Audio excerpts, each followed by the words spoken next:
my loves, welcome back to my YouTube channel. It's your girl Chini Ivy. If you're new here, you're most welcome. In this channel we do everything personal development, lifestyle and product review. So if those look like the content that you love, then just consider subscribing to our channel, okay? And if you're a returning subscriber, hi, hello, welcome back to the channel. You guys, this video is going to be a little bit different from the videos that I've always been making on this channel, and from the title you already know this is the 8 life lessons that people tend to learn later on in life. So irrespective of the time that you're listening to this video, is not too late to actually do the actual work.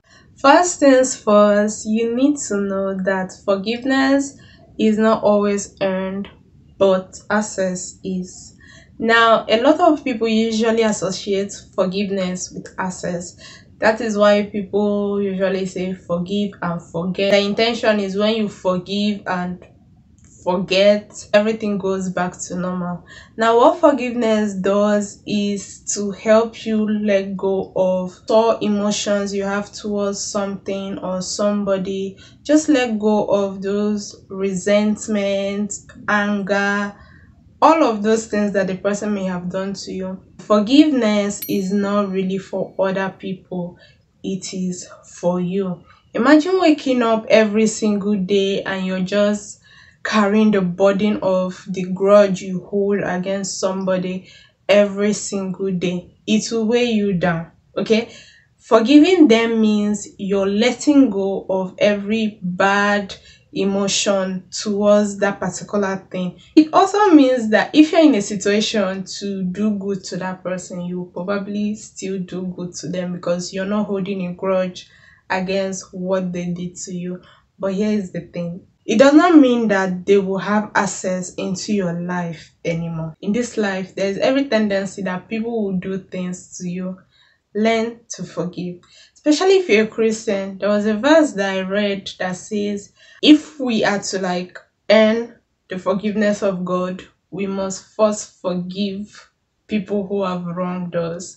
So that verse kind of made me realize that if you pray from now till tomorrow asking God to forgive you for a particular sin, He actually looks beyond you and finds out if you have truly forgiven a person who have wronged you before He forgives you.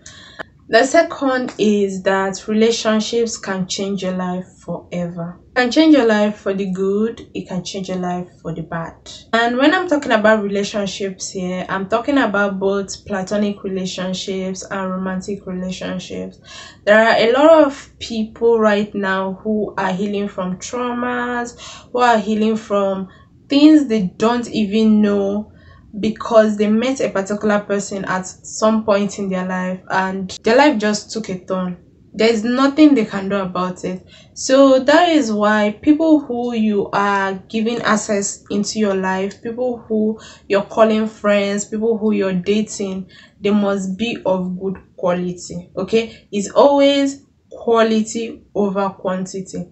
Having one very good friend or having one very good partner is better than having multiple of them. At the end of the day, when the dust settles, these people who you give access to your life impact your life in so many ways. They are literally the elevator to either show if you're going forward in life or you're going backward. This is another life lesson that people usually find it so hard to admit, and that is that what people do is outside your control. It is out of your control. The need to want to control things in your life is very much different and sometimes it's excusable. There are things that are way outside your control, and one of those things is what people think or what people do or what people feel. Just what other people do is basically outside your control. A lot of times we may be friends or we might date a particular person and we shower them with so much love, so much care, and at the end of the day, they do not reciprocate. For most people, they always want to blame themselves, they always want to have control over it. And at every time you feel like, oh, I want to have control over what I should not have control over, life always steps in to let you know that, girl, this is outside your reach every single time. You know, when people date people and they cannot truly trust them, and they think, oh, this person could, be talking to other people, so I have to like control what they can really do. So they make you make a pin or send you a pin of your location at all times. They want to know where you are at every single time. And at the end of the day, what they think they are most afraid of, what they think that they might be controlling by doing those things, still happens.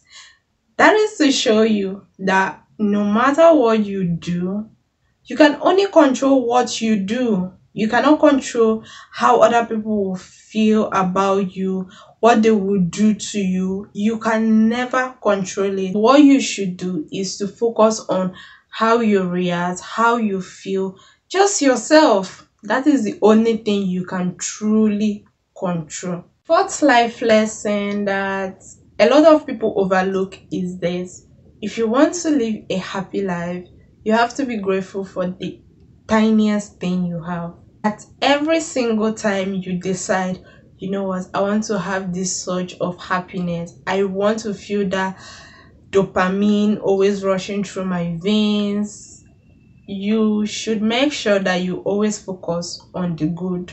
You always make sure that you're grateful for the good things that happen to you. If not, it can never work. I already have a video on how to practice gratitude, so I will link it down here. Please check out that video. It speaks in depth on how to actually practice gratitude and be happy. Fifth life lesson is this: the earlier you get concerned about your personal growth, the better for you. A lot of people wait till when they are like 30s or maybe their late 20s to begin to care about their personal growth, to begin to care about their personal development. Don't wait till a particular point before you begin to not be shallow. There are a lot of people you might meet, their assessment is literally zero. They are not making any effort to be better than they were yesterday. They are not having a deep understanding of themselves, of their goals. They don't really have goals. They are not committed to goals. Nothing. They're just very shallow about life. The earlier you begin to understand that you need to grow in every aspect of your life, mentally, physically, spiritually, emotionally, and take care of those aspects of your life, the better for you. This is why we have a lot of glow up videos.